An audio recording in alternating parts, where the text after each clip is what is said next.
Hey my YouTube family, good morning. आज है 7 अक्टूबर 2024। सुबह 5:30 पे उठ गई थी मैं। उसके बाद अपना रूटीन करके 6 बजे यहाँ पे बाहर के थोड़े से नज़ारे लिए। मुझे अच्छा लगता है सुबह उठ के ना बाहर का व्यू देखना। उसके बाद आज छोटा मोटा कुछ क्लीनिंग करनी थी, डस्टिंग करनी थी, वो करी है हाउस हेल्पर के साथ मिलके। किसी ने कमेंट किया है कि हाय दी, पिछले 8 दिनों से मेरे साथ पता नहीं ऐसा क्यों हो रहा है कि बुक लेकर बैठी रहती हूँ, कुछ भी याद नहीं होता। पहले मैं 8 घंटे पढ़ाई करती थी। मेरा एग्ज़ाम है जनवरी में, लेकिन मैं पढ़ नहीं पाती हूँ, खुद से ही बातें करने लग जाती हूँ, क्या करूँ? सबसे पहले तो अपना स्ट्रेस कम करें। आपको स्ट्रेस है किसी न किसी चीज़ का, तभी आपसे पढ़ाई नहीं होती है और पढ़ा हुआ याद नहीं हो रहा है। स्ट्रेस कम करने के लिए मेडिटेशन करें, डीप ब्रीदिंग करें। देखो यार, हमारा ना ह्यूमन माइंड पता नहीं कैसा है। हमें ये लगता है कि 10-15 मिनट हम मेडिटेशन को दे देंगे ना, पता नहीं हमारी पढ़ाई का कितना ही वक्त चला जाएगा। हमें लगता है 10-15 मिनट क्यों करें मेडिटेशन, क्यों करें एक्सरसाइज, इतनी देर में तो हम पढ़ाई ना कर लें, जबकि उसका खामियाजा हमें बाद में भुगतना पड़ता है। इससे अच्छा है कि डेली 10-15 मिनट कभी मेडिटेशन को, कभी एक्सरसाइज को दे दिया करो। आप लोगों का भला हो जाएगा। और आपको पता है ये चीज़ मेरे साथ भी होती थी पहले। मुझे ये लगता था यार क्यों करूँ मेडिटेशन, क्यों करूँ एक्सरसाइज, मेरे पास इतना कम टाइम है पढ़ाई का, मैं पढ़ाई कर लेती हूँ। लेकिन फिर जब धीरे धीरे जब मुश्किलें आती हैं ना, तब पता लगता है कि भैया एक्सरसाइज भी ज़रूरी है, वॉक करना भी ज़रूरी है और मेडिटेशन भी ज़रूरी है। मैं नहीं कहती कि एक ही दिन में सारे काम कर लो, इन पे घंटे लगा दो, नहीं। डेली का 15-20 मिनट तो इन कामों को दे ही सकते हो, जो बहुत ज़रूरी है आपकी पढ़ाई के लिए और पढ़ाई में कंसिस्टेंसी मेंटेन करने के लिए।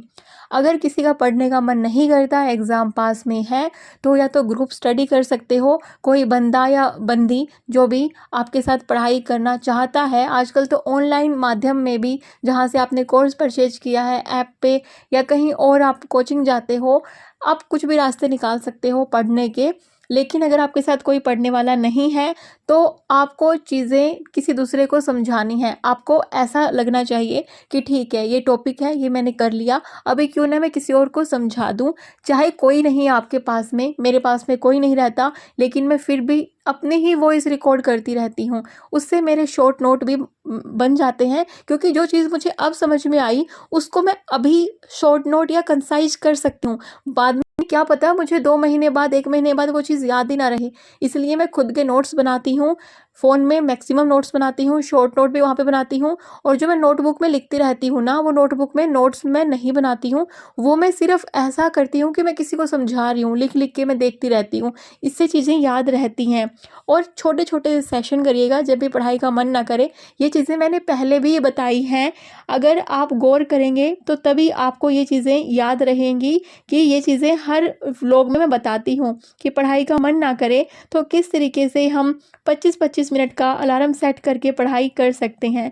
ज़िंदगी एक खेल है। यदि तुम इसे खिलाड़ी की तरह खेलते हो तो जीत भी सकते हो, लेकिन सिर्फ दर्शक की तरह देखते रहोगे तो सिर्फ ताली बजा सकते हो, जीत नहीं सकते। इसलिए वीडियो में जो भी बातें बताई जाती हैं, वो मैंने खुद पे अमल करी हैं, तभी मैं बताती हूँ। उनको सिर्फ सुनना नहीं है, उन पे गौर भी करना है, उनको अपनाना भी है। देखो यार, एक सिंपल सी बात है, आपने कोई सफ़र की शुरुआत कर दी है ना, उसको एन्जॉय करते हुए आगे बढ़ते रहो। अगर आपने ये सफ़र शुरू ही कर दिया है, तो बीच रास्ते से लौटने का कोई फ़ायदा नहीं होगा, क्योंकि वापस आने में जितनी दूरी अभी तय करनी होगी, क्या पता मंजिल उससे भी ज़्यादा पास हो। इसलिए अपने इस सफ़र को सुहाना सफ़र बनाओ। अपनी पढ़ाई के तरीकों को थोड़ा-सा अलग-अलग अंदाज में करो। लाइक मैं एक और चीज़ बताती हूँ कि मैं ना प्रीवियस ईयर क्वेश्चन करने लग जाती हूँ। जब भी मूड ऐसा होता है ना कि यार बोरिंग लग रहा है ये सब्जेक्ट। देखो, चीज़ें कभी बोरिंग नहीं लगती। अगर आपका पढ़ाई का इच्छा है ना, तभी आप पढ़ाई कर रहे हो। अगर आपकी पढ़ाई इच्छा नहीं है, तो फिर पढ़ाई करने का फ़ायदा भी नहीं है। कहीं न कहीं तो आपकी इच्छा शक्ति में होगा ना कि मुझे पढ़ाई करनी है, तो इसलिए हम वो सब्जेक्ट करते हैं। लेकिन कोई चीज़ हम लंबे टाइम के लिए पढ़ते रहते हैं, तो कहीं न कहीं बोरियत फ़ील होती है। हमारा माइंड है, एक जगह पे टिका नहीं रहता है।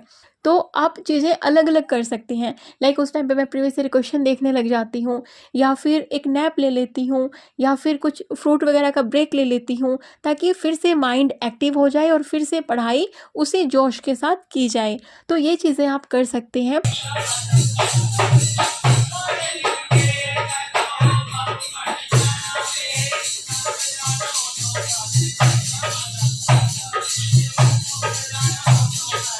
और चीज़ जो मैं बताना चाहूँगी कि जब भी आप कोई टॉपिक करते हैं, किसी टॉपिक को करने का ना 3 स्टेप फ़ॉर्मूला होता है।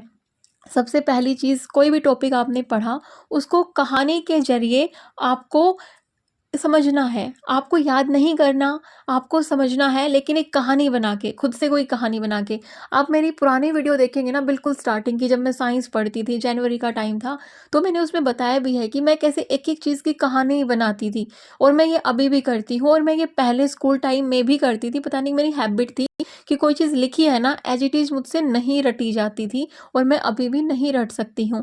मैं कहानी की फॉर्म में उस चीज़ को समझने की कोशिश करती हूँ, उसके बाद मैं उस पे क्वेश्चन अटेम्प्ट करती हूँ। अभी तो गूगल का ज़माना है, हम उस टॉपिक पे क्वेश्चन फाइंड आउट कर सकते हैं ईज़िली, और चैट जीपीटी का भी यूज़ कर सकते हैं। लेकिन पहले के टाइम पे जो बुक्स होती थी वो बड़ी यूज़फुल थी। आजकल भी बहुत सारी बुक हैं, अगर आपका फ़ोन का ये हो ना कि भई फ़ोन आप यूज़ करते हो और आप भटक जाते हो व्हाट्सएप, यूट्यूब इन सब में, तो फिर आप फ़ोन का कम यूज़ करें। बहुत सारी बुक आती हैं जिनमें एमसीक्यूज़ होते हैं, उस टॉपिक के, उस सब्जेक्ट के, उसको रेफ़र करें। कोई भी टॉपिक करें, उसको समझें, फिर उस पे क्वेश्चन अटेम्प्ट करें, फिर उसके नोट्स बनाएँ। ये 3 स्टेप ज़रूरी हैं, और नोट्स बनाने के बाद क्या करना है, रिवीज़न करनी है, वो भी बहुत ज़रूरी है। रिवीज़न कोई डेली कर सकता है, वीकली भी कर सकते हो, और मंथली भी कर सकते हो, या फिर ये सारी मिला के भी कर सकते हो कि डेली भी, वीकली भी, मंथली भी। लेकिन हम सबके पास ना, जब सिलेबस बहुत ज़्यादा हो जाता है ना, इतना टाइम नहीं होता कि हम डेली भी कोई चीज़ रिवाइज़ कर रहे हैं, फिर वीकली कर रहे हैं, फिर मंथली कर रहे हैं। तो मैं क्या करती हूँ, प्रीवियस ईयर क्वेश्चन को बिल्कुल सामने रखती हूँ, उनसे मैं देखती रहती हूँ कि ये चीज़ इम्पोर्टेंट है, उसको रेगुलर बेसिस पे, थोड़ा-सा रेगुलर इंटरवल पे मैं रिवाइज़ करती हूँ। जो मुझे लगता है कि ये कम इम्पोर्टेंट है, उसको मैं महीने में आखिरी दिन या फिर हफ्ते के किसी संडे को रिवाइज़ कर लेती हूँ। और किसी ने मुझे पूछा था कि करंट अफ़ेयर करने का तरीका बता दो। करंट अफ़ेयर के लिए मंथली मैगज़ीन से अच्छा है डेली न्यूज़पेपर। न्यूज़पेपर करना लेकिन थोड़ा टाइम कंज्यूमिंग होता है, तो उससे भी अच्छा है वेबसाइट करना। वेबसाइट बहुत सारी हैं, एक बार सर्च करिएगा, तो उनसे आप वो आर्टिकल ले सकते हैं और उनको पढ़ सकते हैं। लेकिन डेली करिएगा करंट अफ़ेयर। डेली नहीं कर सकते हैं तो वीक में 1 या 2 दिन पूरे हफ्ते की करंट अफ़ेयर कर लीजिएगा।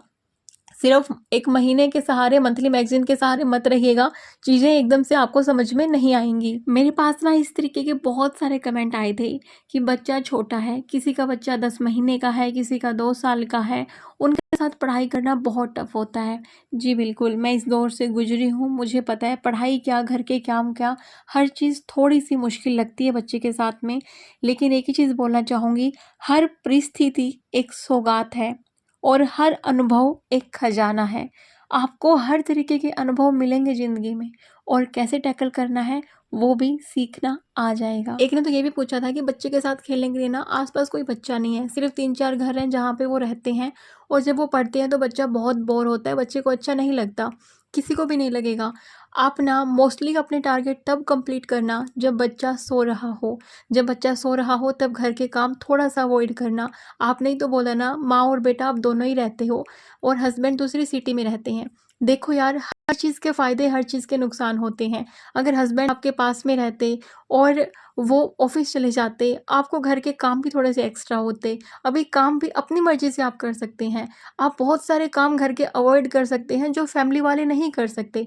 अब जो फैमिली में रहते हैं उनके लिए अलग फ़ायदे हैं कि वो घर में किसी फैमिली मेंबर की मदद ले सकते हैं बच्चे को रखने के लिए। आपके पास बच्चे को रखने के लिए कोई नहीं है, तो आपके पास घर के काम भी तो लिमिटेड है ना।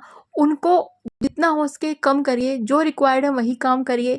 बच्चा जब सो रहा है तब पढ़ाई करिए, दिन में बच्चे के साथ खूब एन्जॉय करिए। रात के 12 बजे के अराउंड मैंने अपनी पढ़ाई को विराम दे दिया था, और मैं आ गई थी किचन में अगले दिन की तैयारियां करने के लिए। सांभर बनना है, उसके लिए इमली भिगोई है, मुझे सुबह चने खाने हैं, वो चने भिगोए हैं। Good night.